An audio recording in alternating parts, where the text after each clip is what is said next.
नमस्कार, times of Swaraj में आप सबों का स्वागत है और मैं हूं संतोष सिंह। और आज अब टाइम्स ऑफ स्वराज के पहले तमाम दर्शकों को छठ की ढेर सारी शुभकामना, प्यार और आशीर्वाद। वैसे हमें पता है कि तमाम शिक्षकों का छठ सिद्धार्थ जी बर्बाद कर दिए हैं। अपने तो पति पत्नी दोनों छठ का तस्वीर जारी कर रहे हैं, मीडिया वाले को अखबार में भी फ़ोटो छपा है, लेकिन बिहार के 5 लाख शिक्षकों का छठ तो वो बर्बाद कर ही दिए हैं। जिस तरीके से उन्होंने खेला है, छठ तो बर्बाद कर दिया उन्होंने। पूरे परिवार में कह सकते हैं कि किसी न किसी तरीके से, मतलब जिस तरीके से फ़ोन आ रहा है, कॉल्स आ रहे हैं, उससे तो यही लग रहा है कि हर कोई परेशान है। मतलब ये सब कुछ जो कहा जा रहा था वो एक हसीन सपना था। ज़मीनी हकीकत जब साइट पे फॉर्म भरने के लिए आए हैं तो और बहुत सारी चीज़ें सामने आ गई हैं। देखिए, सीधा बात यही है, सीधा स्ट्रेट फॉरवर्ड जो कहते हैं कि सरकार या ये कहें सिद्धार्थ चाहते हैं कि कोई न कोई हाई कोर्ट चला जाए और पूरा तबादला प्रोसेस पर रोक लग जाए। बस एक ही इंडिकेशन यही है। इस पूरे नियमावली को लेकर जो बातें सामने आ रही हैं वो इंडिकेशन यही है कि भाई 2023 का नियमावली जिसके आधार पर परीक्षा हुआ, सब कुछ हुआ, रिजल्ट हुआ, काउंसलिंग हुआ, और जब एक थंब रूल है सुप्रीम कोर्ट का, हाई कोर्ट का, कई सुप्रीम कोर्ट और हाई कोर्ट का थंब रूल है, जब प्रक्रियाधीन चीज़ें चल जाती हैं तब आप बीच में संशोधन नहीं कर सकते। लेकिन इन्होंने संशोधन किया, ठीक है, आप सरकार है, कर दिए कि हम, और नाम दे दिया उसको ट्रांसफ़र तबादला नीति, जबकि ऑलरेडी के पाठक की नीति में सब कुछ था।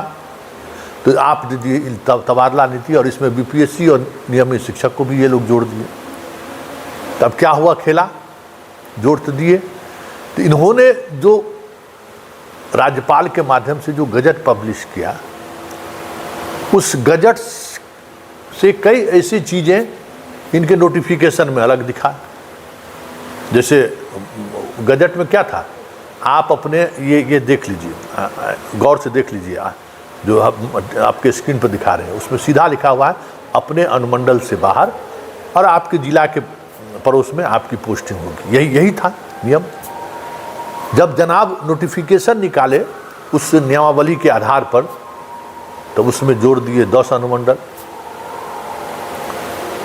कहीं उनमें चर्चा है, 10 अनुमंडल जोड़ दिए, और अपने गृह अनुमंडल को छोड़कर आपने कहा कि आप कर सकते हैं।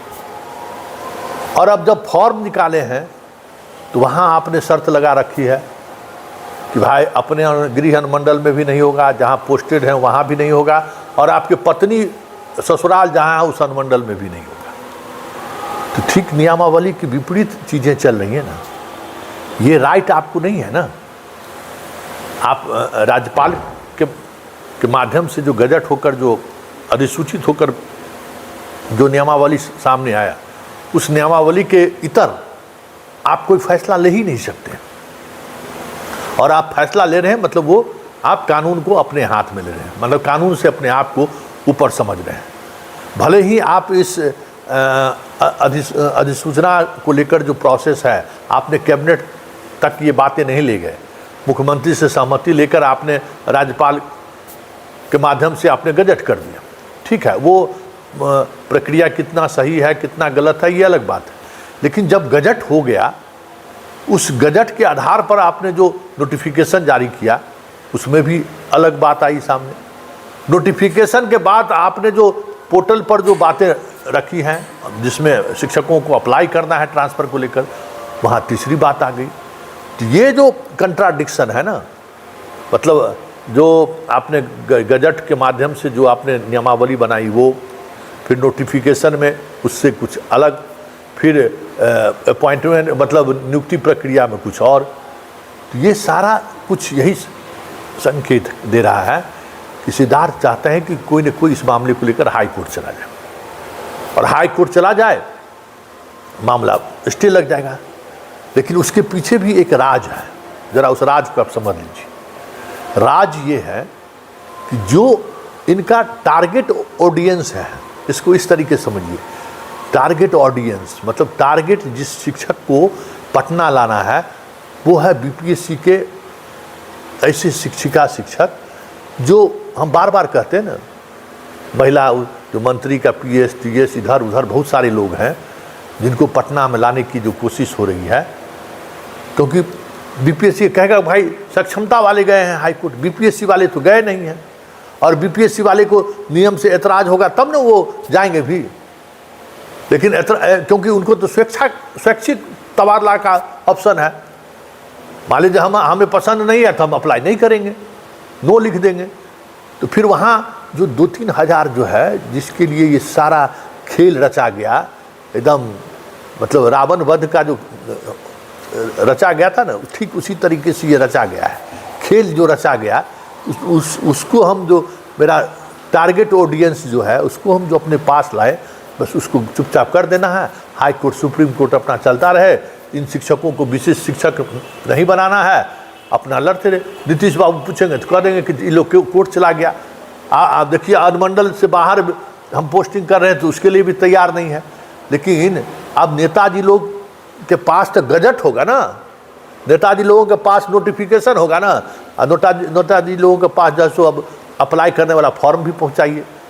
इतना तवज्जुह करने के बाद भी नीयत जब ठीक नहीं है तो ये तय मानिए वैकेंसी रहे चाहे नहीं रहे वैकेंसी, आपको जिला से बाहर करेगा, इसका नीयत अब साफ दिखने लगा है। या नहीं तो फिर जो हम गांधी जी वाला बात किए हैं, हाँ गांधी जी वाला बात किए हैं, उस बात में आप अपना सहमति दे दीजिए तो फिर आप जहाँ चाहिएगा वहाँ हो जाएगा।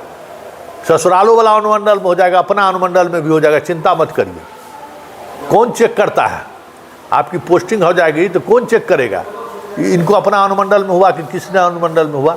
ये लोग कुछ भी कर सकता है, गाय गिनने की क्षमता ये लोग रखता है अपने आप में। अब बार बार जो कहते हैं ना कि शिक्षा विभाग में जो सेक्शन ऑफिसर है ना वो किसी भी हद तक जा सकता है। नीतीश बाबू अक्सर कहते हैं कि कफन में जेब नहीं होता है ना, ये लोग ये मान के बस चलता है कि कफन में भी जेब है और वहाँ से भी जो आ जाए वो ले लेना है। अरे मास्टर सब तो कफने न है जी, कोनो औटी आमदनी इन लोगों का है। मध्याह्न भोजन वाला हेड मास्टर को छोड़ दीजिए तो मास्टर साहब लोगों को कौन सी आमदनी है? वेतन है, वो आने जाने में आजकल 5-10 हज़ार रुपया खर्च हो जाता है। तो आप अगर मास्टर से उम्मीद करते हैं कि 1-2 लाख रुपया ट्रांसफ़र में मिले, ये तो कफन चोरिए न है। तो देखिए ये सिद्धार्थ जी अपने छठ मना रहे हैं और पूरे शिक्षकों का छठ को ये बर्बाद कर दी। बस एक ही है कि आप एक लेवल तक कितना सहता है, देखते चलो देखते चलो देखते चलो, नहीं सहेगा तो कोर्ट जाएगा। लेकिन एक प्रोसेस हम आपको बता दें, कई विधि विशेषज्ञों से मैंने बात की है इस संदर्भ में। आप लोग पहले नियमावली और नोटिफिकेशन और फिर फॉर्म भरने को लेकर जो बदलाव किया गया है उससे संबंधित एक सीधे तौर पर एसीएस को पत्र लिखिए कि आपने नियमावली के विपरीत नोटिफिकेशन दिया है और नोटिफिकेशन के विपरीत आप फॉर्म भरा रहे हैं, इसलिए इस प्रक्रिया में बदलाव करिए, नहीं तो हम माननीय न्यायालय के शरण में जाएंगे। एकदम लिख के दीजिए कि उस पर, क्योंकि कोर्ट जाइएगा तो आपसे पूछेगा कि आप सक्षम पदाधिकारी के पास गए, तो कहेगा कि नहीं। इसलिए सक्षम पदाधिकारी जैसे ही छठ के बाद खुले सबसे पहला काम कीजिए कि एगो लेटर डाल दीजिए तुरंत और रिसीव करा लीजिए, हर जगह रिसीव करा कर रख लीजिए और उसके 15 दिन तक इंतजार कीजिए। 15 दिन बाद कोर्ट जाइए। कोर्ट जाने का जल्दबाजी मत करिए, अरे दिसंबर तक नहीं इसको करना है, जल्दबाजी मत कीजिए कि देखिए कि ये क्या डिसीजन लेते हैं। अगर ये कुछ डिसीजन नहीं लेते हैं, 1 सप्ताह का ही समय दीजिए। अगर डिसीजन नहीं लेते हैं, 1 सप्ताह में हमें बताइए कि आपने किस आधार पर नियमावली के विपरीत आपने नोटिफिकेशन किया और नोटिफिकेशन के विपरीत आपने कैसे आवेदन निकाला है। 1 सप्ताह के अंदर में आप निर्णय ले, नहीं तो हम इस मामले में हाई कोर्ट का शरण लेंगे। इतना कर दीजिए, सूचना दे दीजिए और उसके बाद 1 सप्ताह बाद जो है सो हाई कोर्ट में रिट फाइल कर दीजिए। ये एकमात्र इनका लक्ष्य वही है कि शिक्षक हाई कोर्ट में जाए और मामला पेंडिंग में हो जाए, यही लक्ष्य है। तो अब जब लक्ष्य इसका यही है तो फिर आप लोगों को सोचना होगा कि आपको करना क्या है।